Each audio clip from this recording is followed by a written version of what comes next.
Guys, what's going on? It's Jedi Joey back again talking Xmen 97. So, obviously I'm going to start doing this with more TV shows, guys. So I just gave you my full season review, and you'll see that video dropping in a little bit. But after that, you're also going to get an amazing character ranking. So Xmen 97 had so many brilliant, colorful, and amazing characters in the show. And so now we're going to rank them. So coming in at number 10 on this list, and keep in mind, I don't hate any of these characters on this list. It's only because of how the character arcs were handled and how much exposure they got and how the characters affected me.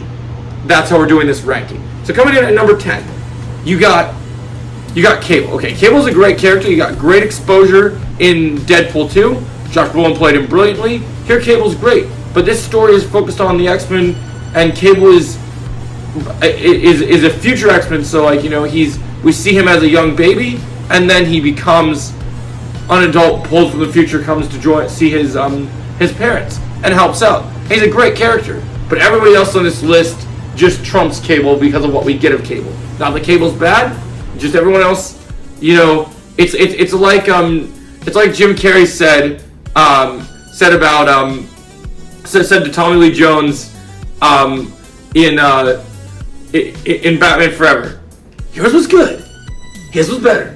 It just kind of feels in that way. So that's why Cable, great character. I'm sure he'll get him. I'm sure hopefully we could, maybe in season 2, and I might make a video about this, maybe we could see Cable lead the X-Force while the present day X-Men are out of the picture. That'd be a really cool storyline to take, but we'll see if they go that route. But I'm looking forward to more Cable. I think he's a great character. Coming in at number 9. Number 9, you gotta talk about Beast, okay? I love the character of Beast. I think it's Professor Hulk done right. I loved how they gave him kind of a love interest storyline until it turned out that she was a Sentinel, and I thought they handled that brilliantly. Love the character. But he's never been one of my favorite X-Men characters. I mean, he's been up there for sure, but he's not in the main list of heroes. But I think he's great. I think he serves the purpose of being that brute type strength character, but also brains and brawn. And they've done the Professor Hulk thing from Endgame done right. And I think this is incredibly well handled. And I just thought he's an amazing character. And I can't wait to see more what they do with him in season 2. And now coming in at number 8. Now this was tough, okay? I had to give Storm number 8. Okay, so Storm, love the character. But the thing that you're going to notice about this list, there's 2 characters on this list that were very well represented in the movies that we're going to talk about. Halle Berry played the most perfect version of Storm, and I can't wait to see her return in Deadpool and Wolverine. And she had such good exposure here. So while her storyline is very interesting in this season, it's not nearly as good as the characters that needed to get exposure from this show. And I do think they do a good enough job with her character. I think 8 is a very strong and good place for her on the list. Alright, coming in at number 7. Now this was really hard for me, as you can tell by my shirt. I love Wolverine, okay? Wolverine's an amazing character. Hugh Jackman played that character brilliantly. He's going to play it even more brilliantly when you see him in Wolverine and Deadpool. But what I will say is, this show, while I love Wolverine, we had to sideline Wolverine a little bit in this show and just give him awesome action sequences and little one-liners here and there, because there's so many characters in the X-Men. The problem is, the mainstream media, when they think of the X-Men, because of the X-Men movies, everyone just thinks of Wolverine. And that's a problem, because I love Wolverine, but there are so many other great X-Men characters that deserve exposure that we need to focus on. And I think that this is so cool. And I think, 7, absolutely. Number 7 on the list, perfect for Wolverine. It's a perfect place for him. I think it serves brilliantly, and I think it's handled amazingly. Alright, coming in at number 6, we got Jubilee, okay? Jubilee is a great character. No, sorry. Yeah, Jubilee is a great character, and I think I met the actress that played her in the 90s show. I think she's amazing. I like that they gave her a love story. I liked how she used her powers in the end with all the fireworks. I actually enjoyed her episode quite a bit, and I think they handled it well. Coming in at number 5. Now, I had to do Magneto, okay? Magneto in this show straight up looks like Terry Silver, okay? I'm just gonna say that at the bat, and that's only one of the reasons I like him. But also, I've always loved this character when I was a kid. When I was a kid, they used to have these metal little figurines of Marvel characters. I remember my Magneto one. And also, if you don't know, Magneto's coming to Fortnite pretty soon in the Battle Pass. So we're gonna get lots more exposure of loving Magneto even more. But I love this character. Some of them say Magneto's overpowered. But it's not his powers that I love about him. His powers are great. They make him interesting and he's utilized in a great way. But his character is what really drives you. You kind of like, despite he's the villain, you kind of see yourself agreeing with him. The treatment to the way the humans treat the mutants, you believe that even though he's the bad guy, it's like the saying says, Magneto was right. And so you get so many good moments with him in this season. Seeing him lead the X-Men was an interesting concept that they handled well.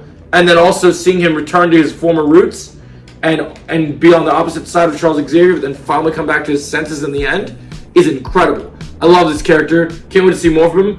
I hope whoever they cast as him in the MCU does as good of a job as they do with this show. I mean, I think Fassbender did a brilliant job. I think Ian McKellen. So far, we're 3 for 3 on Magneto actors. So let's keep it going, because honestly, he's such a great character, and I can't wait to rip people's guns into shreds in Fortnite with him, because he's amazing.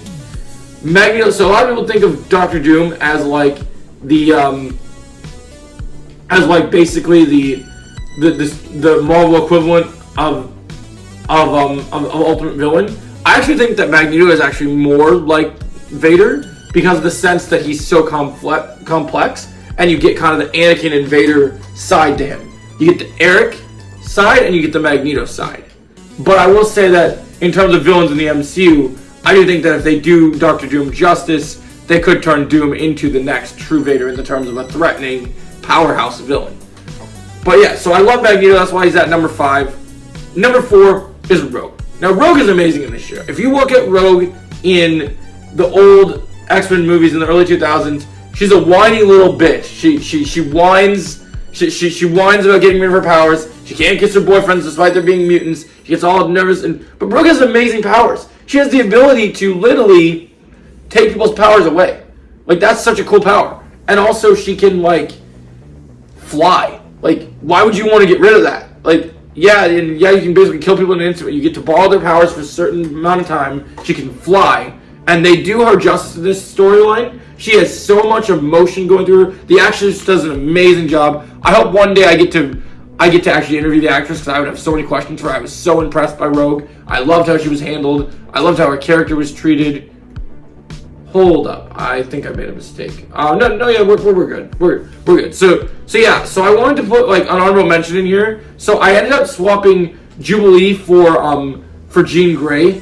But I will say that when we switch to an honorable mention, I'm going to do something different here. Instead of honorable mention, when we head into number 3, I'm going to combine the 3 between 2 characters that's tied, because I think both characters are tied together, and we should include them on the same tier.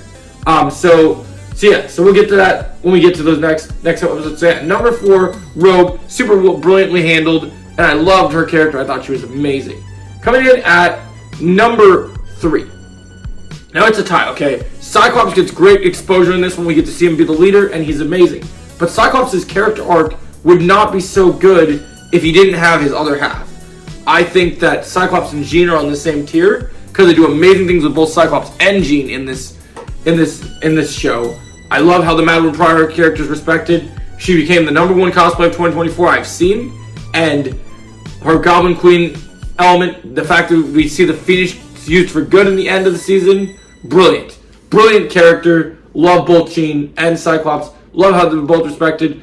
Love how they do their relationship, but it doesn't come off in a cringy way when they're having an argument. It feels like 2 adults having a conversation, trying to work out their differences, and I think that's brilliant. And the fact they can take it to such a mature tone makes it even better. And then you got, so I really love that. I think that's brilliant. So that's why I put them both at number 3. Now, coming in at number 2, I had to put Nightcrawler, guys, because I love Nightcrawler. His Christian roots make him an even stronger character for me, just like with Captain America. And I love how this character, Kurt, is such an interesting character. This blue little mutant that can just hop around, teleporting, slicing things up. And also, there's so much heart to his character. He's always carried his cross through the X-Men movies. The X-Men movies did a fairly good job with him, but I think that there's always more exposure and more things to do with his character. And I'm looking forward to more of him in season 2, and hopefully we'll get to see him return in Deadpool and Wolverine. We'll have to wait and see. I haven't heard any leaks about him, but that doesn't mean he doesn't appear. We're just going to have to wait and see. But now, number 1, I think we all knew it was going to come down to this. I'm a huge fan of Gambit. I have loved the idea of Gambit since the beginning. I think the character's connection to both. I love how they did the whole triangle between Gambit and Rogue in this, as well as Magneto. And I loved how Gambit, remember, it is a masterpiece episode. It is literally the Homelander equivalent of, it was perfect. It was perfect, right down to the last minute detail. And the reason that it was so perfect is because freaking Gambit is such an amazing character. And the heroic sacrifice he has, I saw people say that this animated episode had better emotional impact than that of Infinity War. And even though Infinity War so many characters die, they're all snapped back into existence one movie later. So the reason why I think people have the right to say that this episode has a bigger impact is because of the fact that Gambit, even though we know he's going to come back in the finale in a different capacity, they killed his character. He died. There was no snap back to reality.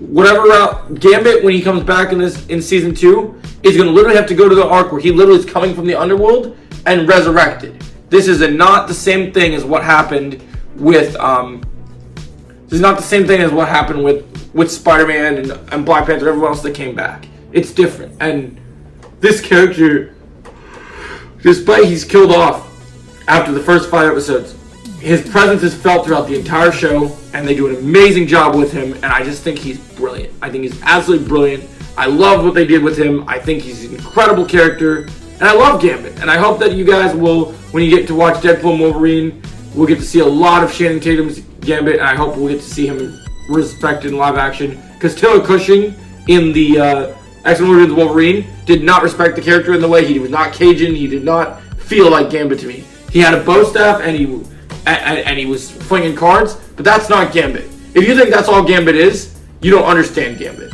There's more to his character than just that, and I think it needs to be said for sure.